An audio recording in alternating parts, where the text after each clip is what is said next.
మన శత్రువులను కూర్చున్న భవిష్యత్తు కూడా దేవుడు ముందే లిఖించాడు. అర్థమైందా? నాశన పాత్రుడు తప్ప ఎవడు నశించలేదు అన్నాడు యేసయ్య. మనుష్య కుమారుడు తన గురించి రాయబడిన ప్రకారం పోవచ్చున్నాడు, కానీ ఆయన అప్పగించిన వానికి ఎక్కువ శ్రమ కలుగును అని ఉంది. వాని ఉద్యోగం ఎవరొకడు తీసుకొనును గాక అని యేసును అప్పగించిన యోధాను గురించి కీర్తనలో ప్రవచనం ఉంది. అంటే ఇంకా చాలా సంవత్సరాల తర్వాత యోధ పుడతాడు. యోధ పుట్టకముందే వాడి గతి ఏమైంది అక్కడ ప్రవచనం రాస్తుంది. బిడ్డలారా, శత్రువుల భవిష్యత్తు కూడా దేవుడు ముందే సిద్ధపరిచి ఉంచాడు. మిడిసిపడి విర్రవీగేటువంటి ప్రతి ఒక్కరి భవిష్యత్తు దేవుడు చూసి నవ్వుకుంటున్నాడు. ఏమండి? రంగు రంగుల లోకపు పొంగులెన్ను చూసి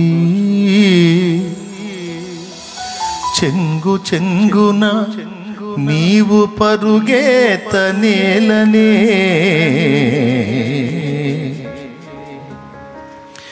అందము మాయా సౌందర్యము వ్యర్థమని త్రాసు మీద ధూళి లాంటి, త్రాసు మీద ధూళుంటే నువ్వు తెలిసిపోద్ది, అది లైఫ్. త్రాసు మీద ధూళి లాంటి యౌవనమే క్షణికమని, మూడు నళము చటని ఎరుగక మిడిసిపడి పొంగేటువంటి శత్రువుల భవిష్యత్తు దేవుడు చూసి నవ్వుకుంటున్నాడు. అది ఎవరైనా సరే. నాసికారంధ్రములలో జీవవాయువును కలిగింది, వట్టి ఊపిరిని పోలి అడవి పువ్వును పోలినటువంటి మనుషులు ఆయన చోద్యంగా చూస్తుంటాడు. ఆహా అని చిద్విలాసంగా నవ్వుకుంటాడు ఆయన. రంగు రంగుల లోకపు పొంగులెన్నో చూసి, రంగు రంగుల లోకపు పొంగులెన్నో చూసి చెంగు చెంగున నీవు పరుగేత నేలనే, రంగు రంగుల లోకపు పొంగులెన్నో చూసి చెంగు చెంగున నీవు పరుగేత నేలనే, అందము మాయా సౌందర్యము వ్యర్థమని, అందము మాయా సౌందర్యము వ్యర్థమని త్రాసు మీద ధూళి లాంటి యౌవనమే క్షణికమని, త్రాసు మీద ధూళి లాంటి యౌవనమే క్షణికమని, మూడు నళము చటని ఎరుగక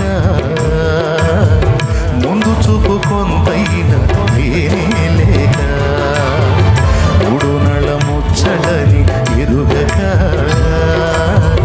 ముందు చూపు కొంతైన వేరే లేక, అంతా వ్యర్థమని అర్థం కాక, అంతా వ్యర్థమని అర్థం కాక, సంతలో వెదకులాటలెందుకే నీటి మీద బుడగా, సంతలో వెదకులాటలెందుకే నీటి మీద బుడగా, మూడు నళము చటని ఎరుగక ముందు చూపు కొంతైన లేనే లేక. Praise the Lord. శత్రువుల భవిష్యత్తు కూడా దేవుడు ముందే చూసేశాడు. సైతాను, దేవదూతలు, పడద్రోయబడిన దూతలు, వారికి లోబడి తమ ఆత్మలను అప్పగించుకున్న దుర్మార్గులు, వారి తీవ్రమైనటువంటి భవిష్యత్తు, అగ్నిగుండంలో వారి యాతన దేవుడు ముందే చూశాడు. దేవుడు చిద్దులాసంగా నవ్వుకుంటున్నాడు. కాబట్టి నిన్ను వేధించువారు, శ్రమ పెట్టువారు, నిన్ను బాధించువారు, అవమానపరచువారందరూ సిగ్గుపడి తలదించుకొని అభావులయ్యేటువంటి దినం వస్తుంది. కాబట్టి ఎవరు ఏ పరిస్థితుల్లో ఉన్నా, ఎలాంటి వేదనామయమైన పరిస్థితుల్లో ఉన్నా, దేన్ని బట్టి కూడా నువ్వు కృంగిపోవడానికి వీల్లేదు. ఎందుకంటే నీ భవిష్యత్తు నా యేసయ్య చేతుల్లో ఉంది. ఓకే, నువ్వు ఎవరిని బట్టి ఇబ్బంది ఎదుర్కొంటున్న వారి భవిష్యత్తు కూడా ఆయన చేతుల్లో ఉంది. వాళ్ళ భవిష్యత్తు వాళ్ళ చేతుల్లో లేదు, వాళ్ళ భవిష్యత్తు కూడా ఆయన చేతుల్లో ఉంది.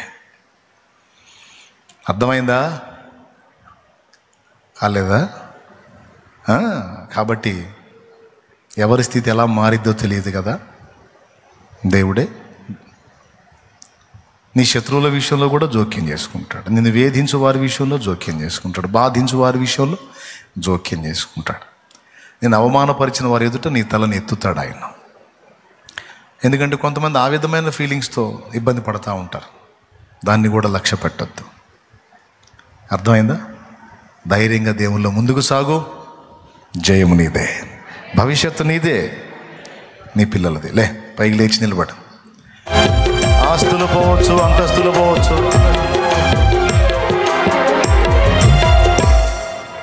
మనుషులు పోవచ్చు, కానీ ఎన్ని పోయినా ఆరోగ్యం పోవచ్చు, ఏదైనా పోవచ్చు, కానీ ఒక్కటి పోవద్దు. విశ్వాసం. జీవము గల దేవుని అందరి విశ్వాసాన్ని మనం లాస్ కాకూడదు, పోగొట్టుకోకూడదు. ఒక్కటి ఉంటే చాలు, అన్ని డబుల్ వస్తాయి. మళ్ళీ ఏబుకు పాపం అన్ని పోయినా సరే దేవుని అందరి విశ్వాసాన్ని మాత్రం వదలలేదు. ఆ విశ్వాసాన్ని ఒక్కదాన్ని మాత్రం గట్టిగా పట్టుకున్నాడు.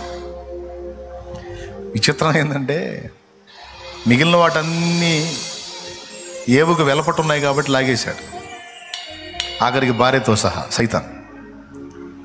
కానీ విశ్వాసం ఏబులో ఉంటుంది కాబట్టి దాన్ని తీలేకపోయాడు. అది ఏబు సొంతం, అది ఏబు పర్సనల్, దాన్ని తీలేకపోయాడు. అదొక్కటి ఆధారం చేసుకుని ఏబు బ్రతికాడు. ఎన్నో ప్రతికూలతల్లో బతికాడు. శరీరం దుర్భరమైన రోగంతో ఉన్న బతికాడు. తృణీకారాలు, తిరస్కారాల మధ్య బ్రతికాడు. నా మందను కాసే కుక్కలకు కూడా సాటి రాని వాళ్ళు ఈరోజు నన్ను చూచి నవ్వుచున్నారు అన్నాడు ఏబు. వాళ్ళందరి పరిస్థితులన్నీ చూసి విశ్వాసం గల ఏబు నవ్వుకున్నాడు. ఏబు లైఫ్లో బాగా మనం గుర్తుపెట్టుకోవాల్సింది విశ్వాసం. అన్నీ పోయినాయి, భార్య ప్రేమతో సహా పోయింది, కానీ విశ్వాసం ఒక్కటే. ఆయన ఉన్నాడు, ఆయన చూస్తున్నాడు, ఆయన న్యాయాధిపతి. ఆయన ఉన్నాడు, ఆయన చూస్తున్నాడు, ఆయన న్యాయాధిపతి. శోధింపబడిన మీదట నేను శుద్ధ సువర్ణం అవుతాను, నాకు తెలుసు అని ఏబు ప్రస్తావించాడు. మీరు ఆలోచించండి, చివరికి ఏబనుకున్నదే జరిగింది. కోల్పోయినవన్నీ మళ్ళీ రెండంతలుగా పొందాడు. మొత్తం పొందాడు, మళ్ళీ పిల్లలతో సహా కదా. అన్నీ కోల్పోయినా విశ్వాసం ఒకటి కోల్పోనందున పోయినాయన్నీ మళ్ళీ రెండంతలు వచ్చినాయి. సో విశ్వాసం మనం కోల్పోయిన వాటిని తిరిగి రెండంతలుగా మనకు తీసుకురాగలిగిన సాధనం. కాబట్టి మనల్ని అదే చూస్తాడు దేవుడు. అన్నీ పోయినాయని విశ్వాసాన్ని కూడా వదిలేశారా, లేదా విశ్వాసాన్ని కలిగి ఉన్నారా అని చూస్తాడు. అన్నీ పోయినా సరే విశ్వాసాన్ని పట్టుకున్నారా అనేది చూశాడు అనుకో, ఇంకా నెక్స్ట్ ఏంటంటే రెండంతల ఆశీర్వాదం. ఏబును దేవుడు రెండంతలుగా అన్ని విషయంలో ఆశీర్వదించాను అని రాసి ఉంటుంది. కాబట్టి విశ్వాసం ఎంత కీలకమో చూడు. సియోనుకే నా ఓడ పయనం ఆగదు ఏ చోట, విశ్వాసముతోనే ఆరంభించితిని. అది నీ యాత్ర విశ్వాసంతోనేనా? నే కోరినా దేవుకే నడిపించును నా యేసయ్యా. నా ధోనిలో ఆయన ఉన్నాడు, నాతో ఆయన ఉన్నాడు, నాలో ఆయన ఉన్నాడు, నాకు ఎదురు లేదు అనేది మన నిశ్చయత అయి ఉండాలి. ఆమేన్. ఓ సంతోషంగా ధైర్యంగా పో.